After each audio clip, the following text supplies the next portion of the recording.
in Amman, Jordan at this hour. NBC's Dennis Murphy. Amman is the capital that we have been watching with great care. It's the home to a lot of Palestinians.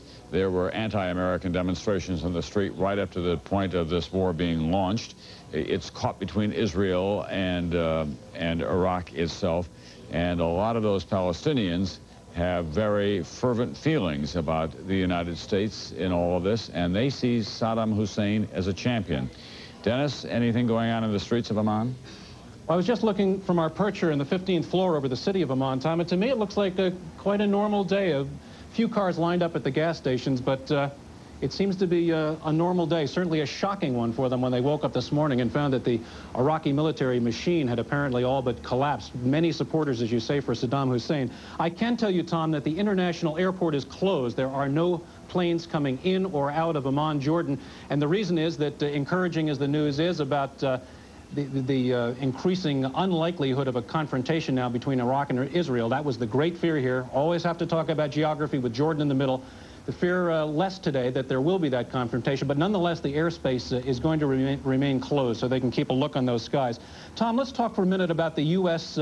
Dependents over here and those people carrying U.S. passports. Our best guess is that there are about 3,000 Americans who are still in the country. Now, 3 weeks ago, the U.S. Embassy here told those Americans that they suggested in a very strong fashion that they best get out of Amman, Jordan, as long as this crisis was occurring. Now, a few hours before the attack, I talked to some American women.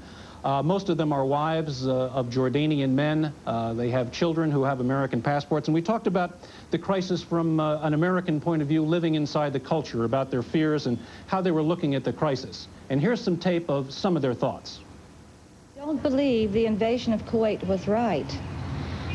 But I don't believe that our president in America has the right to let young boys be killed.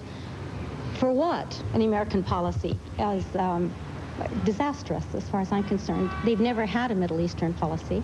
They want to appease Israel and they want Arab oil. And they're trying to juggle always between these two opposing forces. You can't make friends of an enemy of the majority of people here and subsidize them and keep them in the Middle East in a very strong position. That this war will be a war to outlast all other wars. That was a sentiment that you heard a lot in the last few days, Tom, that this was going to be a huge war, it was going to be another Vietnam, and the United States did not know what it was getting into.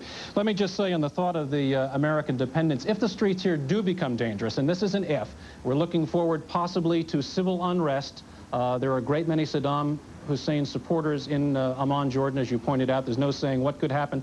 Could be nothing. But if there is trouble in the streets, the American embassy here does have some contingency plans to get the Americans out. And I should say there are no plans at this moment to evacuate those Americans. And I know there are a lot of people in the United States who may be watching concerned about friends and family here in Amman. And let me say, it seems to be a normal day. There's no reports of trouble in the street, and here we are going into to 9 o'clock. We should say, though, that coming up, in about an hour, Tom, we have the funeral of those 3 PLO leaders, 2 high-ranking aides to Yasser Arafat. That could be a very emotional event coming on this morning of all mornings. All right, thank you very much.